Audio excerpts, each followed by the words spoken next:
Dead by Daylight's 10th anniversary just has a few days left, and honestly, the blood points were crazy. It was a fun event.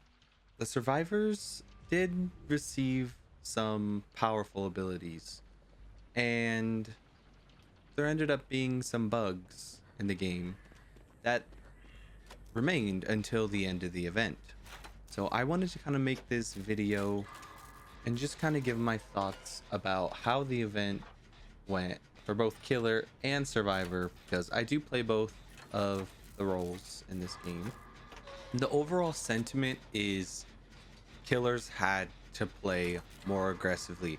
Killers had to slug, had to tunnel more, had to, just be more aggressive overall to try and get the wins, because survivors are given so many tools and different abilities with the morsel, with the food that they eat, to either go invisible, to get a speed boost, to get unbreakable pallets, teleportation portals, team wide faster actions. We're running all together. There's just so much there that they did give the survivor, because every time all this, the table is set, one of those effects takes place. See right here, could have, I thought for a second he was facing me, and this is when I realized that I had a bug. My flashlight was not working. I could not use my flashlight. So I'm like, "Ugh, how am I gonna fix this?" Like, because this did happen as well in my Twitch stream the other day.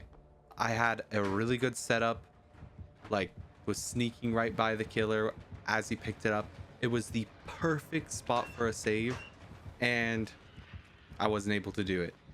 And I actually was raging. And there's a lot of discussion online too. Like, people are, see, I'm like panic mode because I couldn't do it. But like, you know, people even reported this. I mean, talked about it online, and still not fixed. When I feel like this should have been like a day one hotfix. And I even ate my morsel to see if that would fix it, and it didn't. So this match was not as survivor sided. What I should have just done here is just let him down me, right? Just let him down me, let him hook me. I mean, not right here, obviously, because two people are downed. But like, just let them hook you so that you can, because that's what fixes the bug, is you coming off the hook, and now you can right click your flashlight. Basically, it has something to do with the morsel interaction. When you're eating the food, it affects, I guess, the right click flashlight ability, which they did not fix this whole event. It's just crazy to me. I don't even know. I mean, I do love bringing flashlights, and it doesn't happen every time either, but I expected the bug to not be this bad, of like not being able to use it the whole hook state.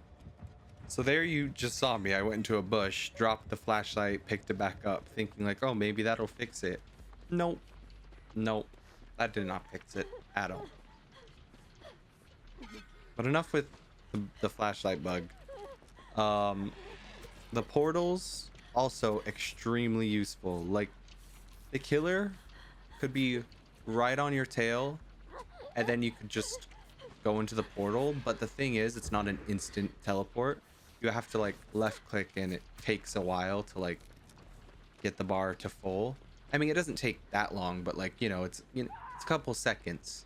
But what survivors are doing is timing that few seconds to make it seem like, oh, the killer, make it seem to the killer like they're hittable. So the killer will come in, oh, I'm gonna hit them before they teleport, and they start swinging, and then they just blink away right when the weapon gets to the survivor's location.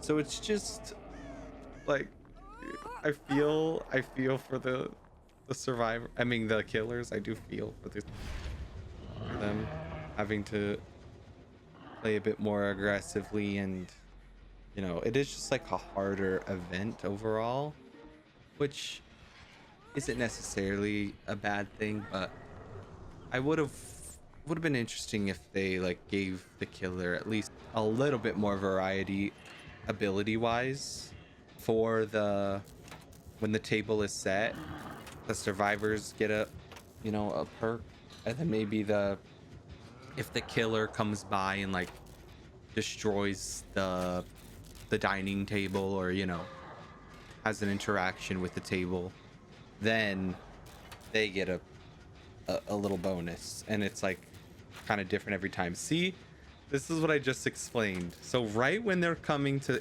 hit you, you teleport away. It's so funny. And the portals too, sometimes giving you the ability to have your item refilled, is also a nice little bonus for the survivors. I mean, obviously didn't really matter for my broken flashlight. I haven't used any of that. But I truly feel like this event wouldn't have been as survivor sided if the tables didn't give every single person on the team healing instantly when they're finished. Like, that is pretty OP. And even like if they're down on the ground slugged or something, then they get picked up with the table being set. That was crazy to me. And even as a killer, I was like confused at first. I'm like, all of a sudden, what? Everyone's healthy. Like, what the fuck? I just did all that for nothing. But I liked at the beginning of the event how they gave obviously the 10 million because of the 10-year anniversary. But a lot of the people used the like mass buy to level up their characters instead of like going individually, because obviously it would take forever to do 10 million individual levels. And the system, I mean, like the actual way that works is it prioritizes perks. It doesn't prioritize cakes or event items. So people were pissed when the event actually came out and they used their 10 million or whatever to try to get a bunch of cakes. They weren't able to.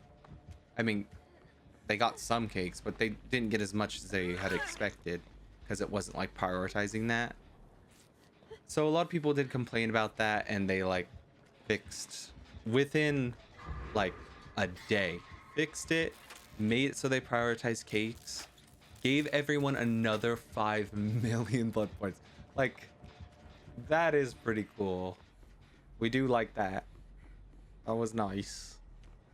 But yeah, going into my first games as like a killer, I was surprised when I started the chase with the survivor, and all of a sudden they vanished out of thin air. I'm like, oh great, this is gonna be one of those events, but then you kind of learn that they make a kind of glow, I mean, kind of a sound effect that you can follow when they go into that mode. So I was able to actually hit people invisible quite a lot in this event, which was cool. And also kind of a new thing as well that we haven't seen as much in DBD. And then the breakable pallets, for example, too, or sorry, unbreakable pallets. Like, I was like, shit, like this is rough.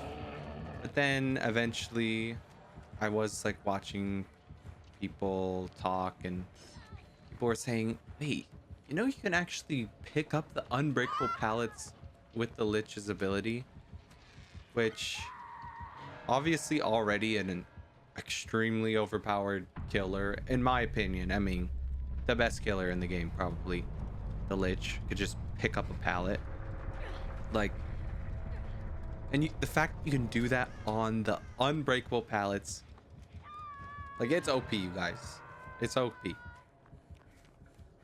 So I ended up playing him a lot on killer. Obviously played survivor a bit more this event because of the one-sidedness, but I mean, it just does make killers better to having to try a bit harder and, you know, try new strategies and stuff. So it was fun at the end of the day. Like, I did enjoy the event. And if you don't like the event that much, then you don't even have to play in the event servers as well. Like, I remember Dead by Daylight when it was directly baked into the normal, you know, queue, and you couldn't switch in between. I think that was before Twisted Masquerade. I was so sneaky here. I should have just let him kill me so that I had a flashlight available. I'm such a noob. But I was like, I can do it. But yeah, as I was saying, it's been a couple years since they had that change with the event being able to queue with or without it. Yeah, it's almost like queuing up for this event for Killer was like queuing up in hard mode. But yeah, back to what I was saying about it being a separate queue. I feel like that does give DBD the opportunity to make the events more, you know, chaotic and crazy, and not as, you know, it doesn't have to be as balanced, because I guess people can just go to the mode that they prefer. But it's still good to keep it balanced for both sides, because it just keeps the game in a healthy state. But I just feel the Killer side didn't have as, like, you know, the poison. It's like, okay, it slows down the survivor. I mean, it was OP. I mean, not too OP, you know. I mean, it got me killed a couple times. But that's the only thing they can do. It's like, just give every killer the poison ability. And then they can also poison the table, I guess, which a lot of killers didn't find the value in doing, unless like the killer or the survivors, you know, interact with the table when they're close. But it just wasn't that many options for the killer, especially when compared to past events as well. But thank you guys so much for watching this video to the very end. I think the killer is about to come over and mori me. Let's just say I didn't get hooked once when I really needed to be hooked. Really. The one time I need to get hooked, I don't get hooked at all. Kind of funny. Anyways, see you guys in the next video, and come over to my Twitch stream. We'd love to have you. I'm live playing DBD all the time, so come over. You can even join my lobbies if you'd like, if I'm not playing some killer. Bye everybody.